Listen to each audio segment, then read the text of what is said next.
So use your imagination. Imagine you have about 6 men out here. Any group of young men, without any clear instruction, they're going to stand around looking around. You need to get them ready for action. The command was, attention cannoneers. Sound like this. Attention cannoneers! Each gunner or gun person would stand at their post ready for action. Next command would be, clear for action! What the crew would do is make sure there's nothing on the ground they can trip over during the drill. Nothing that will ignite or burn or explode. In fact, clear the area around the cannon so they can fire it unimpeded. Right now, what I'm doing is making sure my area down range is clear. Next is, take equipment.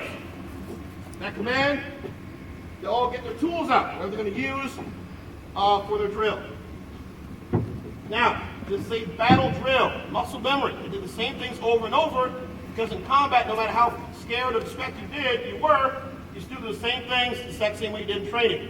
So it's always given out the exact same way. The first command would be load. That was the action. Next command would be canister. Type of round we're going to use. Next one is 100 yards. The range set the gun. Then command of execution is load. Sounds like this. Load. Canister. 100 yards. Load. First thing, use the worm. It's got corkscrew. What you're doing is clearing the barrel out. Make sure there's no debris or anything that can interfere with firing the cannon. Next is the sponge. You get it wet, bring it out, run this down the barrel. What you're going to do is swab it out, killing any sparks or burning embers inside. Take the thumb, you're going to cover up this hole, vent in the back of the gun. Keep sparks from flying out. It also prevents oxygen from getting in. It's a little vacuum. So as I pull this out, those embers might not reignite. Now the barrel is clear, now we need your ammunition. The problem is on the battlefield, that limber chest, that box is 10 to 15 yards away. A voice command is not reliable in this situation. So our signal will be this. Distinctive sound of movement, now bring the ammunition up. In this case, I have it on.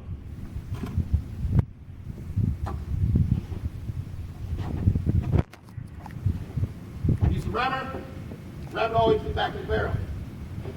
Now the gun is loaded, but we're not quite ready to fire.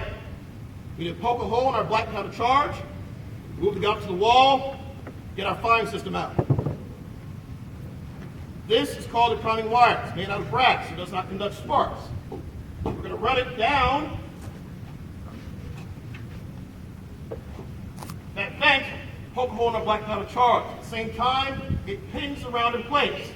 Because we're using black powder, if we fire this cannon right now, all the sparks of flame are going to be inside the fort. So we need to move the gun up to the wall so that goes outside the fort. The command was, by hand, to the front, march. The crew moves together, move the gun to the wall. Halt! Now we need to lay the gun so we can hit our target. The command was, point! Basically, point the gun at our target and set the range. Next command is prime. On prime, we're going to get our firing system out, 2 parts.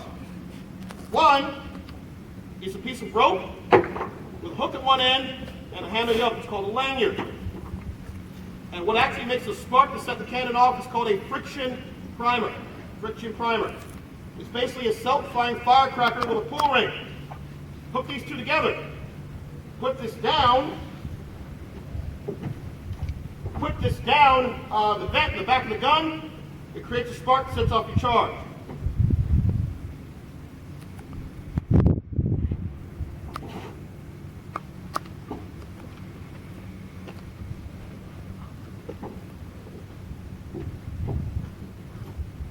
All right, folks, ready?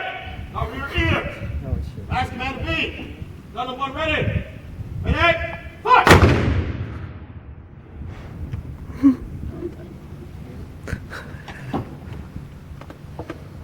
Now, let's say our mission is over. We've done shooting today. You see our gun is still smoking. It's not safe. The first thing you do is move it from the wall. Command to be, by hand, to the rear, march. Halt! And you tell them to stop shooting and actually render the gun safe. The command was, Cease fire. Secure the piece. Use a worm. With remnants of the previous shot.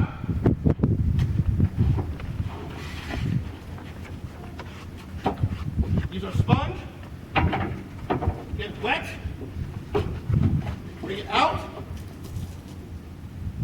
Run back down the barrel. Same time, we're going to cover that hole, that vent in the back of the gun.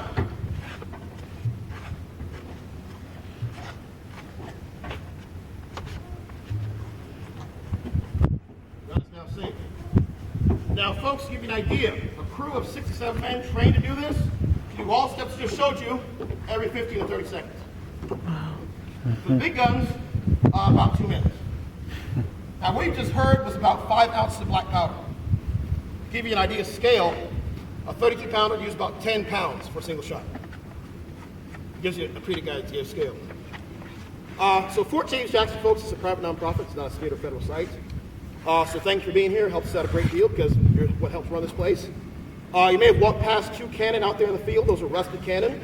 They date back to the War of 1812. We're trying to restore those cannons so we can put them on a wall. These are 2 of the original Civil War pieces, 32 pounds.